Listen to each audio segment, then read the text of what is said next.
The gloves are about to come off. It is time to drop your buffs. Drop, come on in. Drop your buffs. You are correct. Yeah. Bring it in. Switch it. You are correct. You drop. Sorry, Annalise. Come on, who's ready? Drop your buffs.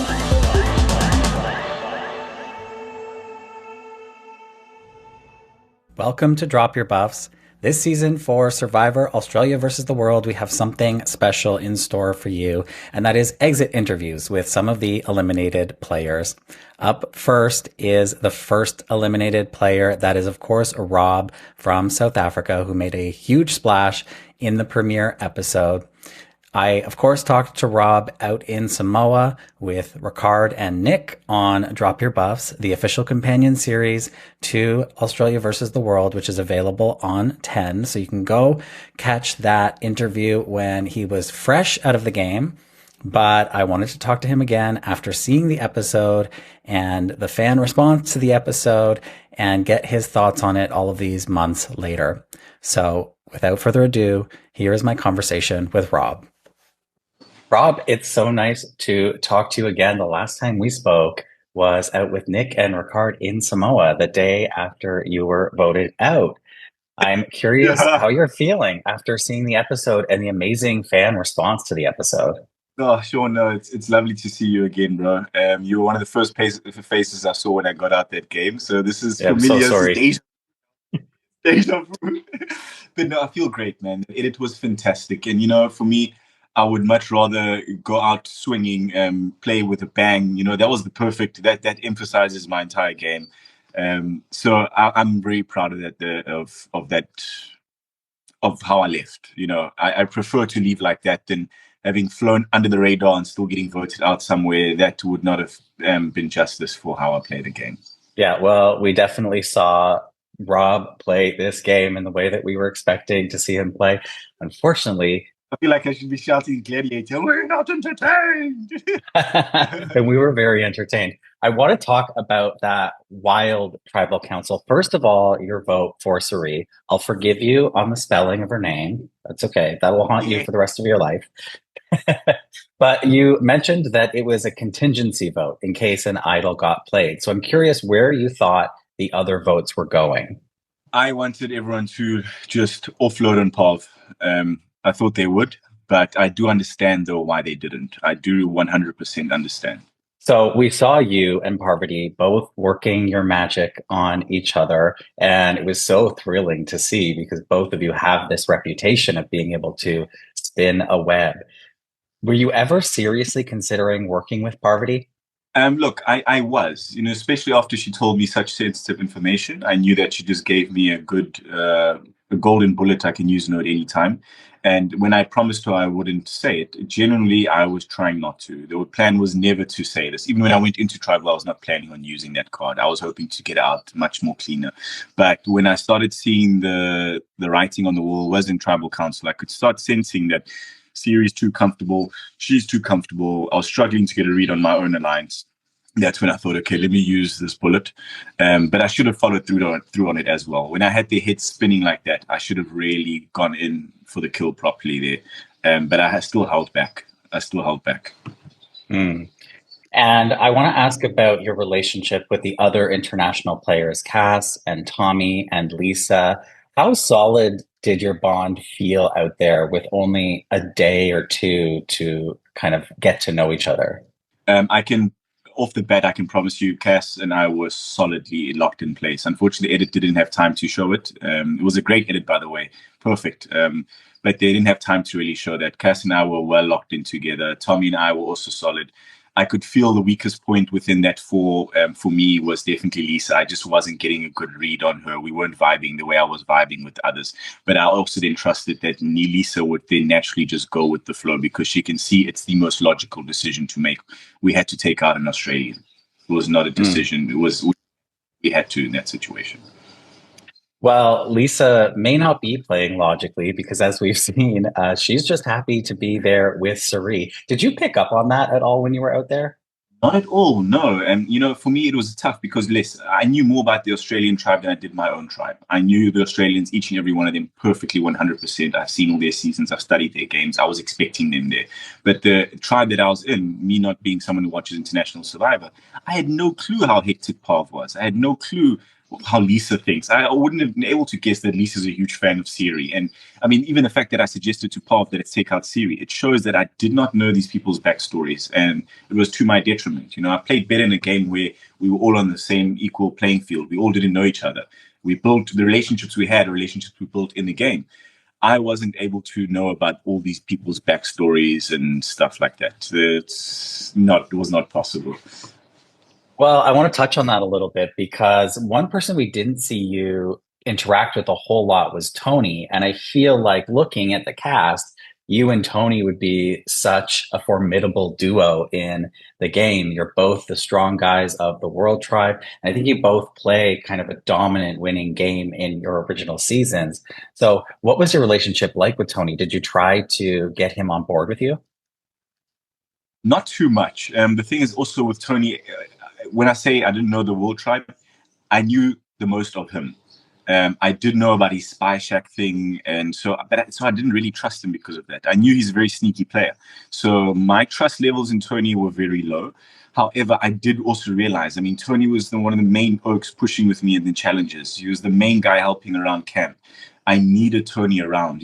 If I can go back now, had Pav suggested Tony when it was just the two of us one-on-one, when I asked her for a name and she didn't want to give me a name. She could have gone with Tony and I would have maybe gone with it, but I wouldn't have wanted to lose Tony because Survive Australia is very physical. So for me, Siri was the most logical decision there for all of us. But Pav obviously pushed back hard, but we could have gone with it, Tony. But I personally would have not wanted to lose Tony because he was very valuable in the assets. I mean, a very valuable asset in the challenges. Mm-hmm. So do you think that Tony has a lot of weight to carry on his shoulder now that you're gone? Most definitely. I mean, look, it all depends how the challenges go going forward. But if it's just pure brute force, David is running around with Luke in there. And Luke is not a small guy himself. He's equally as big as us, So I was already at a disadvantage when it came to brute force strength. But let's just hope that they know that that's not what's coming ahead for them. Because if that's what's coming, then they are definitely in trouble because they've lost the tank. Mm-hmm. And in terms of your game plan, if you did go to the end, who would have been in your ideal sort of final three, final four? Look, with Cast, I think there was a real good bond that was forming there. It would have been a relationship that I think I could have relied on quite far into the game. However, with me, and again, this might be a weakness of mine, but I'm very loyal. And when I lock into an alliance early in the game and it feels right, I will do everything in my power to protect that alliance, because part of protecting that alliance is also protecting myself anyway. But I really try and go to the end with my people from the beginning. And, this might be a sentimental thing, but our franchises of Survivor are very small compared to Survivor Australia and America. So my dream was really to at least set one of the four of us up for a win in this game. I still hope that one of them take it home, but I really wanted to use everything I have to insulate them and push us through into merge and as deep as possible into the game. So that was really my dream. Whether I win or not wouldn't have mattered. I still would have been proud of my work had I been able to get one of us to the end. Okay, well, this is very interesting because I'm thinking about your interactions with David at the challenge, and David really wanted you both to go to the end, at least according to him. So I'm curious, if you did get to the merge and you see David there, what happens? So it is a tricky one with David because, look, I knew perfectly who he is. I'm also just a huge fan of him as well. But when we first got on the mat, unfortunately, the edit didn't show too well. I can see it because it does show a bit, but he stared me down for minutes. Even every time I look over his side, he's just looking over his shoulders at me like this, just staring at me. And I'm like, okay, this guy wants to kill me right now. He wants to murder. What on earth did I do to this oak, So he opened up very intimidating. So when he did talk to me, I also 100% couldn't trust it because I thought that, maybe he's planting the seeds to zap me easier later, And then it even just got more weird when suddenly Pav comes and tells me this whole backstory with her and David and how David wants to play with me. To me, especially considering we in Survivor, it looked like a setup. It's hard to trust those things. I mean, subsequently after the game, Dave and I have become amazing friends. I love the guy. We solid oak, genuine guy. So we good friends now. But at that time, it was very hard to trust in the game. I wish I could go back and realize that actually, no, David really is a brother. I could have really worked with him. But I do think if we had gotten to each other and we had actually gotten to spend time really talking together, I would have seen that, no, he's not setting me up. It's a genuine olive branch. He wants to work with me. So we just needed to get to each other properly and have a real conversation. Mm. And if you got to the merge and we still had, let's say, all of the Aussies there, who would be the number one target for you? Because David offered you this, I get input into who goes home from the World Tribe. You get input on who goes home from the Aussie Tribe. If you had been able to take him up on that offer, first of all, would you? And second of all, who would you have wanted sent home from the Aussie Tribe? I do know 100% without a shadow of doubt that if David and I had gotten together in the game and had a proper conversation, I could have worked with him and possibly even would have trumped my original lines. I can promise you that, because once we're together, I mean, obviously we've chatted, we've actually physically been, we've had a proper conversation since in person, and I very quickly could sense and read that, no, genuinely, I can work with David. So I believe it could have trumped the original lines, even David and I. But I would have wanted to see George go home as soon as possible. I'm scared of that guy. George, I could have seen with Luke. I could have seen myself working with Janine, definitely. But George, I would have said, no, this guy, I've seen him. He's a scary, scaly oak. Your original game is considered one of the most dominant wins in Survivor history globally. I'm curious, what made you say yes to coming back to Survivor after that? Survivor's in my blood. I love the game. To be honest, I always knew this was coming. So when the call did come, I was kind of like, what took you guys so long? And there was never any hesitation. For me, this is a game I love. And I went immediately. I got my Zulu suit and my Zulu vest, and I went straight through. And I even brought a spare one for you guys. Remember that? You did. Look, I was honestly honored, blessed just to be invited to this, and I still wouldn't change a thing. The way I went out, I think it gives justice. It kind of forces you guys to bring me back now, because you guys never got to see me play properly. So I'm ready to ship out again as soon as possible, because now they took my crown away, and they're keeping it warm, but I need to get it back. Yeah, it's time for a little Rob redemption, I think. I've seen both sides of the spectrum. I played a game where I was never in danger. Now I've seen the other side of the spectrum. So winning game, losing game. Now I can come in far more better balanced down the middle. I know what I did wrong. I'm curious about the dynamics on the World Tribe, because this is something we've never really seen before. People from all different countries, all different cultures, all different languages playing together. And it seems to me it would present a unique challenge in Survivor, which is all about the social strategy. Can you talk a little bit about that? Did you find it easy to gel with these people, or was that an added layer of complexity to the game? Look, relatively, I'm very flexible. There's very few people I can come across that I can't have a good relationship with very fast. I mean, I've traveled quite a bit, been to a lot of countries. I didn't really find a problem with actually bonding with them. But the problem there was that there was so much other relationships there that I just did not know about. It was to my detriment that I don't watch Survivor America. I didn't have a clue who any of these people were. So there's no way I could have gotten a read on Lisa and Siri. There was unlike a normal season where we all come in and it's like we don't know each other. Those relationships you can watch forming there in front of you. But with these relationships, you have no idea. They can go completely over your head. So it was a lot tougher. But still, not an excuse. I do believe I made some terrible mistakes. I didn't focus well enough on my core alliance. I should have consulted with them more. I was trying to do a lot in a short space of time. I really also didn't want to blindside anyone, because the moment we blindsiding one of the World Tribe members, as soon as the Aussies come in the mix, those people are going to turn on us. So I was trying my best to keep the World Tribe together, try and do as little damage as possible so we can have relationships to use going forward.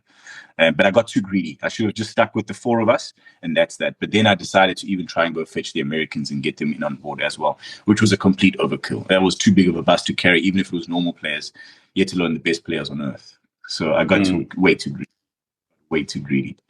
Well, are you curious now to go check out Survivor Micronesia and Survivor Cagayan and see Sari and Parvati and Tony in action? That was definitely. That's the time now. Like, I want to first watch this one because I'd rather not let the old games contaminate this new one. I want to watch this one with fresh eyes. But after the season, definitely, I have to go watch their games. I need to see them in action properly. I definitely underestimated Path. I didn't realize how good she actually is. I saw her flirtatious because it's a trick I use as well. But I didn't realize how intense she can play. She's very good. And who do you want to take this? Who's your winner pick? It sounds like you were very close with Cass, but at this point, after one episode, who are you backing? My heart is backing Cass all the way. She's a warrior. She really is a warrior. Packs dynamite, a good person. I would love for her to win. Anyone, actually, no, not Lisa. Sorry, no, no. So I'm backing Cass, but with my heart, but with my mind, I would go with a George. A George would be nice to finally see to win. Yeah, George. George must take it now. Seriously, George must take it. Finally, he deserves it as well. He's a brilliant player.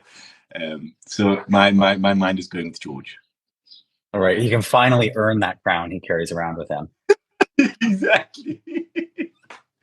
Oh, right. Well, Rob, it was a pleasure to watch you play, and thank you as a fan of this show for making episode 1 of this International Global All-Stars season absolutely explosive. You delivered more than we could have asked for in just one episode. So really appreciated having you out there and appreciate your time today. You, Sean. Appreciate it too, and have a lovely day further, bro. Until next time.